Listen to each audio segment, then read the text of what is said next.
بسم اللہ الرحمن الرحیم، الصلاۃ والسلام علیک یا رسول اللہ صلی اللہ علیہ وآلہ وسلم۔ السلام علیکم۔ مفسرین فرماتے ہیں کہ حضرت آدم علیہ السلام سے لے کر حضرت نوح علیہ السلام تک جتنی بھی اقوام گزری ہے وہ سب کی سب اسلام پر تھی۔ نوح علیہ السلام کی قوم تاریخی انسان کی وہ پہلی قوم تھی جس نے بت پرستی اور شرک اختیار کیا۔ اس کا سبب کچھ یوں بنا کہ نوح علیہ السلام کے دور میں چند نیک اور صالح لوگ جب وفات پا گئے تو شیطان نے وہاں کی قوم کے دلوں میں یہ بات ڈالنا شروع کی کہ جن جگہوں پر وہ بیٹھا کرتے تھے ان جگہوں پر مجسمے بنا کر رکھ لو، اور ان مجسموں اور تصویروں کے نام ان لوگوں کے ناموں پر رکھو۔ چنانچہ انہوں نے ایسا ہی کیا۔ شروعات میں یہ لوگ ان مورتیوں اور مجسموں کو صرف اپنی نیک ہستیوں کو یادگار کے طور پر استعمال کرتے۔ یہ سلسلہ نسل در نسل چلنے لگا۔ شیطان نے ان کی اولادوں کو کہ تمہارے پہلے لوگ ان بتوں کی عبادت کیا کرتے تھے اور انہی کی وجہ سے ان پر بارش برستی تھی، تو اس قوم نے ابلیس کے بہکاوے میں آ کر بتوں کی عبادت شروع کر دی۔ جب زمین کے چاروں طرف بتوں کی پوجا ہونے لگی اور بتوں کی شرک عبادت عام ہو گئی اور اس کے ساتھ ساتھ کئی دوسری برائیوں نے بھی جنم لیا، تو اللہ نے اپنے بندے اور رسول حضرت نوح علیہ السلام کو بھیجا تاکہ وہ ایک اللہ کی عبادت کی طرف لوگوں کو بلائیں اور بتوں کی عبادت سے روکیں۔ حضرت نوح علیہ السلام اللہ کے بھیجے ہوئے وہ پہلے رسول ہیں اور ان کے بعد آنے والے تمام انبیاء اور رسول حضرت نوح علیہ السلام کی اولاد میں سے ہیں۔ آپ علیہ السلام کو اپنی قوم کی جانب سے بے تحاشا مخالفت کا سامنا کرنا پڑا۔ وہ لوگ آپ کے گھر میں داخل ہو کر آپ کا گلا گھونٹتے اور انہیں بے یار و مددگار چھوڑ کر چلے جاتے۔ آپ کو مجلسوں میں بھی مارا پیٹا جاتا اور وہاں سے دھتکار دیا جاتا۔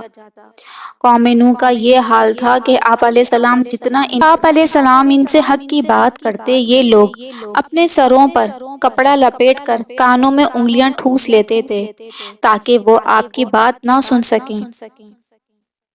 اس قوم کے سردار حضرت نوح علیہ السلام کو ایک عام انسان ہی قرار دیتے اور ان سے کہتے کہ تم کو ہم لوگوں پر کوئی فضیلت اور اہمیت حاصل نہیں، تم بھی ایک عام انسان ہو، ہم کیوں تمہاری بات مانیں۔ پھر حضرت نوح علیہ السلام کے پیروکاروں کی جماعت کو نہایت ہی حقارت کی نظروں سے دیکھتے اور کہتے تھے کہ تیری پیروی کرنے والے لوگ نکمے اور گھٹیا قسم کے لوگ ہیں۔ حضرت نوح علیہ السلام کی قوم میں جب کوئی مرتا تو وہ اپنے بچوں کو نصیحت کرتے کہ دیکھو اس دیوانے سے بچنا، نعوذ باللہ، کیونکہ میرے باپ دادا بتاتے ہیں کہ لوگوں کی ہلاکت اسی کے ہاتھوں ہوگی۔ اس طرح یہ لوگ نسل در نسل وصیت کرتے گئے۔ حضرت نوح کی بیوی بھی ایسے ہی سرکش دشمنوں اور جھوٹے کافروں کے ساتھ ملی ہوئی تھی۔ مفسرین نے حضرت نوح کی بیوی کا نام وائلہ بتایا ہے، جبکہ کچھ مورخین وغلہ بھی لکھتے ہیں۔ وہ کافر تھی اور اس کا رہن سہن بھی کافروں کے ساتھ ہی تھا۔ کفر اور حضرت نوح کی دشمنی میں برابر اپنی قوم کی شریک تھی۔ وہ کافروں کی جماعت میں جا کر انہی کے ساتھ عیش کرتی، انہی کے ہم پیالہ اور ہم نوالہ ہو جاتی تھی، تمام شرک کے کام کرتی جو حضرت نوح منع فرمایا کرتے تھے، بلکہ انہیں پریشان کرنے کے لیے عجیب عجیب حرکتیں کرتی۔ کافروں کے ساتھ مل کر اپنے شوہر حضرت نوح کے بارے میں برائی کرتی کہ یہ بے عقل اور دیوانہ ہے، ایسے ہی بیکار کی باتیں کرتا ہے، نعوذ باللہ، اور اس کی باتیں کسی کی سمجھ، اس کا خیال ہے کہ یہ بت کسی کو نفع نقصان نہیں پہنچا سکتے۔ جب کوئی کافر مسلمان ہو جاتا اور ایمان کے راستے پر چل کر مومنوں کا شریک کار بنتا تو یہ وائلہ ہی تھی جو فوراً کافر سرداروں اور اس قوم کے ظالموں کو جا کر نئے ایمان لانے والوں کی خبر دیتی۔ اس کا طریقہ کار یہ تھا کہ جب کوئی مہمان حضرت نوح علیہ السلام سے ملنے تشریف لاتا تو یہ عورت اپنے گھر میں آگ جلا کر مشرکین کو گھر میں منعقد ہونے والی نشست کی خبر دیتی، اور پھر مشرکین کی یہ جماعت عین موقع پر آ پہنچتی اور اس مومن پر سختی کرتی اور اس کے راستے میں رکاوٹ ڈالتی اور طرح طرح سے اسے گمراہ کرنے کی کوشش کرتی۔ ہونا تو یہ چاہیے تھا کہ حضرت آپ کی اور اہل ایمان کی ہمدرد و مددگار ہوتی، دین کی تبلیغ میں آپ کا ساتھ، آپ علیہ السلام کی مدد کرتی، لیکن وائلہ نے کفر اور بدبختی اختیار کی اور اپنے بیٹے کنعان کو بھی گمراہ کر دیا، جنہیں کچھ مفسرین یام بھی لکھتے ہیں۔ حضرت نوح کا یہ بیٹا جس کا نام یام تھا، بدکاروں کے مذہب پر چل کر اپنے والد کے سیدھے راستے اور دین کی مخالفت کرتا۔ اللہ تعالیٰ نے اس عورت یعنی نوح کی بیوی کے کفر اور بدبختی کی نشاندہی قرآن پاک میں بھی کی ہے۔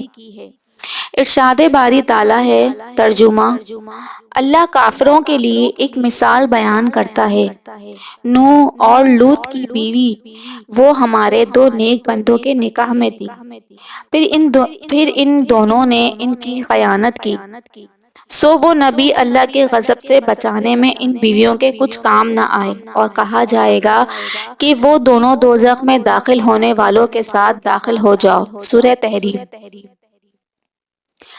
حضرت نوح علیہ السلام نے اس قوم میں 950 برس تبلیغ فرمائی۔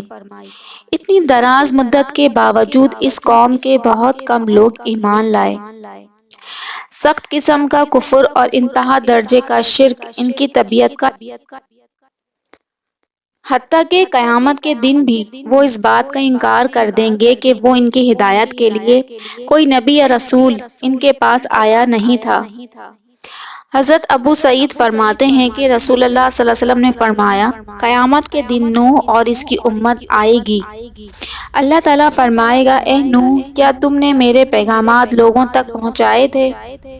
وہ کہیں گے، ہاں اے پروردگار۔ اللہ اس کی امت سے پوچھے گا، اے امتیوں، کیا اس نے تمہیں میرے احکام پہنچا دیے تھے؟ وہ کہیں گے، نہیں، ہمارے پاس کوئی رسول نہیں آیا۔ اللہ نوح علیہ السلام کو کہیں گے کہ تمہارا گواہ کون ہے؟ حضرت نوح علیہ السلام کہیں گے کہ محمد صلی اللہ علیہ وسلم ہیں اور ان کی امت۔ بس ان کی امت ہی گواہی دے گی کہ حضرت نوح علیہ السلام نے پیغام پہنچا دیا ہے۔ بخاری شریف۔ اللہ تعالیٰ کا فرمان ہے کہ اس طرح ہم نے تم کو بہترین امت بنایا تاکہ تم لوگوں پر گواہی دو اور رسول تم پر گواہی دے۔ سورہ بقرہ آیات نمبر 143۔ جب نوح علیہ السلام اپنی قوم کی ہدایت سے مایوس ہو گئے اور ان کو یقین ہو گیا کہ اب ان میں بھلائی کی کوئی رمق باقی نہیں، تو آپ علیہ السلام نے ان کے لیے بد دعا کی۔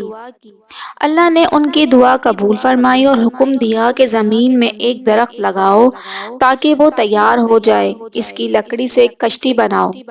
نوح علیہ السلام نے حکم کی تعمیل کی اور درخت لگایا اور پورے 100 سال اس کے تیار ہونے کا انتظار کیا، پھر اس کو چیر کر اس کو کشتی کے لیے تختے بنائے گئے۔ جب حضرت نوح کشتی بنانے میں مصروف تھے تو آپ کی قوم کے لوگوں کے ساتھ ساتھ آپ کی بیوی بھی نوح علیہ السلام کا مذاق بنانے والوں میں، اس کا کہنا تھا کہ اب تو نوح کا دماغ بالکل جواب دے گیا ہے، نعوذ باللہ، کیونکہ اب یہ کاشتکاری تو نہیں کرتے اور اپنی باتیں بھی ترک کر دی ہیں، خدا جانے لکڑی کے تختوں سے کیا بنائیں گے۔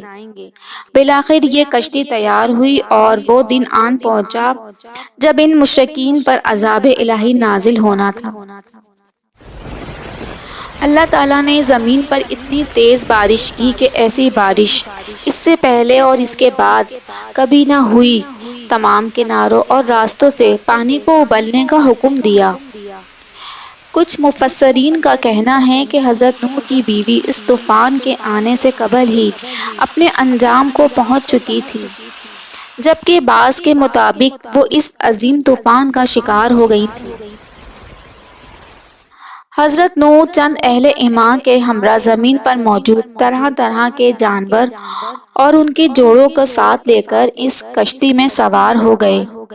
حضرت نوح کے 3 بیٹے حام، سام اور یافس اس کشتی میں سوار تھے، جبکہ چوتھا بیٹا جو الگ تھلگ تھا، آپ علیہ السلام نے اسے پکارا اور کشتی میں آنے کی دعوت دی، تو اس نے جواب دیا کہ میں پہاڑ کی طرف چڑھ جاؤں گا جو مجھے پانی سے بچا لے گا۔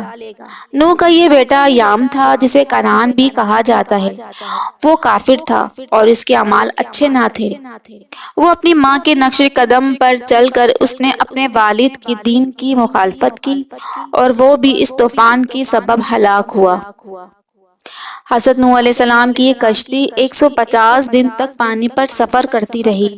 بالآخر یہ طوفان تھما اور اہل ایمان کی یہ مختصر سی جماعت دوبارہ زمین پر اتری، اور آج روئے زمین پر جتنی بھی انسانی آبادی ہے وہ حضرت نوح علیہ السلام کی انہی 3 بیٹوں یعنی حام، سام اور یافس کی اولادوں میں سے ہے۔